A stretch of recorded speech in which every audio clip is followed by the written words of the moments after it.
E a vida continua. Capítulo 1. Encontro inesperado. O vento brincava com as folhas secas das árvores quando Evelina Serpa, a senhora Serpa, decidiu sentar-se no banco que ali mesmo parecia convidá-la ao repouso. Na praça ajardinada, o silêncio da tarde morna. Raros turistas na estância mineira naquela segunda quinzena de outubro, e entre esses poucos, ali se achava ela em companhia da governanta que ficara no hotel. Afastara-se do bulício caseiro, sentindo fome de solidão. Queria pensar, e por isso escondia-se sob a tolda verdejante, contemplando as pequenas filas de azaleias desabrochadas que timbravam em anunciar o tempo de primavera. Acomodada, rente à espessa ramaria, deu asas às próprias reflexões. O médico amigo aconselhara-lhe revigoramento e descanso ante a cirurgia que a esperava. E, sopesando as vantagens e os riscos da operação em perspectiva, deixava que as lembranças da curta existência lhe perpassassem o cérebro.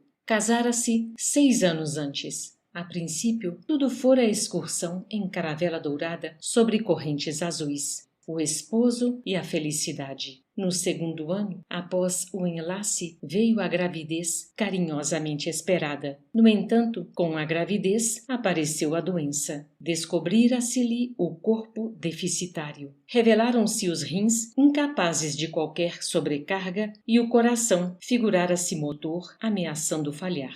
Ginecologistas ouvidos opinaram pelo aborto terapêutico e, conquanto a imensa mágoa do casal, o filhinho em formação foi arrancado ao claustro materno à maneira de ave tenra escorraçada do ninho. Desde então, a viagem da vida se lhe transformara em vereda de lágrimas. Caio, o esposo, como que se metamorfoseara num simples amigo cortês sem maior interesse afetivo. Passara facilmente para o domínio de outra mulher, uma jovem solteira, cuja inteligência e vivacidade podia aquilatar através dos bilhetes que o marido esquecia no bolso, portadores de frases ardentes e beijos pintados no papel com os próprios lábios úmidos de carmim. O retiro e o desencanto que padecia em casa talvez fossem os fatores desencadeantes das crises terríveis de opressão que experimentava periodicamente na área cardíaca. Nessas ocasiões, sofria náuseas, dores cruciantes de cabeça com sensação de frio geral que se faziam acompanhar por impressões de queimadura nas extremidades e aumento sensível da pressão arterial. No ápice da angústia, admitia-se prestes a morrer.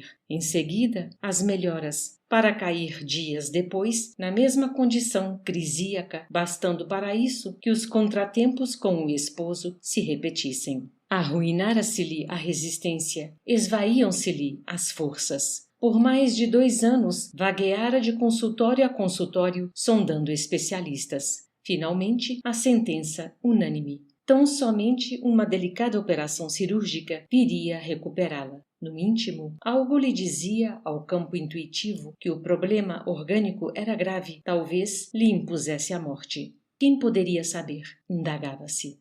Ouvia o canto dos pardais, cujas vozes lhe serviam por música de fundo à meditação, e passou de repente a calcular quanto ao proveito da própria existência, enumerando aspirações e fracassos. Valeria furtar-se aos perigos da cirurgia, que sabia difícil, para continuar doente ao lado de um homem que passara a desconsiderá-la no tálamo doméstico? E não seria razoável aceitar o socorro que a ciência médica lhe oferecia a fim de recobrar a saúde e lutar por vida nova, caso o marido a abandonasse de todo? Contava apenas 26 anos. Não seria justo aguardar novos caminhos para a felicidade nos campos do tempo? Embora sentisse profundas saudades do pai, que desencarnara ao tempo em que ela não passava de frágil criança, havia crescido na condição de filha única, sob a dedicação de carinhosa mãe, que, por sua vez, lhe dera um padrasto atencioso e amigo. Ambos, com o marido, lhe constituíam a família, o lar da retaguarda.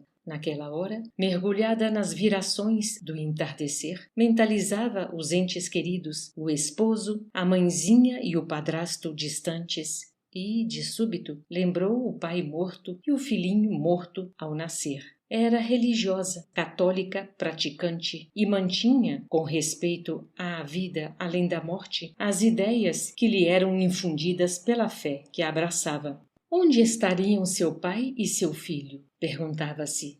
Se viesse a morrer com a moléstia de que se achava acometida, conseguiria acaso reencontrá-los? Onde? Não lhe era lícito pensar nisso, já que a ideia da morte lhe visitava insistentemente a cabeça?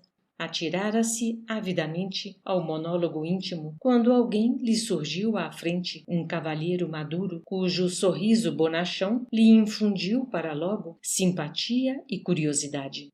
A senhora Serpa? Perguntou ele em tom respeitoso. E, a um aceno confirmativo da interpelada, que não lhe escondia a surpresa, acrescentou: perdoe-me a ousadia, mas soube que a senhora reside em São Paulo, onde moro também, e, através de circunstâncias muito inesperadas para mim, fui informado, por pessoa amiga, de que temos ambos um problema em comum. Estimo ouvi-lo, disse a jovem senhora, em lhe percebendo o constrangimento. Ante a inflexão de bondade daquela voz, o homem apresentou-se.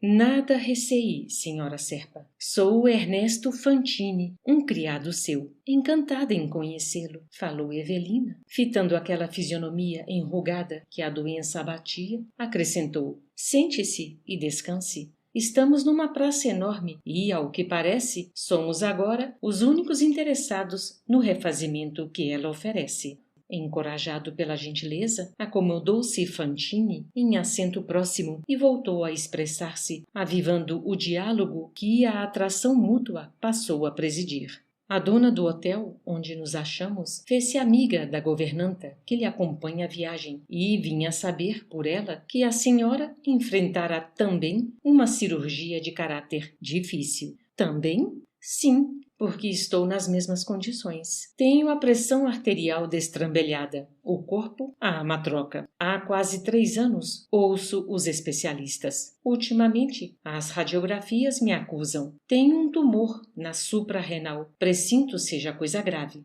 Compreendo, reticenciou Evelina, pálida. Conheço tudo isso. O senhor não precisa contar-me. De quando em quando, deve atravessar a crise. O peito a sufocar, o coração descompassado, as dores no estômago e na cabeça, as veias a engrossarem no pescoço, as sensações de gelo e fogo ao mesmo tempo e a ideia da morte perto. Isso mesmo. Em seguida, as melhoras de algum tempo para depois começar tudo de novo a qualquer aborrecimento. A senhora sabe, infelizmente. O médico repetiu algumas vezes para mim o nome da moléstia de que sou portador. Gostaria de saber se a senhora já ouviu a mesma informação a seu respeito. Fantini sacou do bolso minúscula caderneta e leu, em voz alta, a palavra exata que lhe definia o problema orgânico. A senhora Serpa dissimulou a custo o desagrado que a enunciação daquele termo científico lhe causava, mas, dominando-se, confirmou. Sim, meu marido, em nome do nosso médico, deu-me a saber este mesmo diagnóstico em se referindo ao meu caso. O recém-chegado percebeu o aborrecimento da interlocutora e ensaiou bom humor.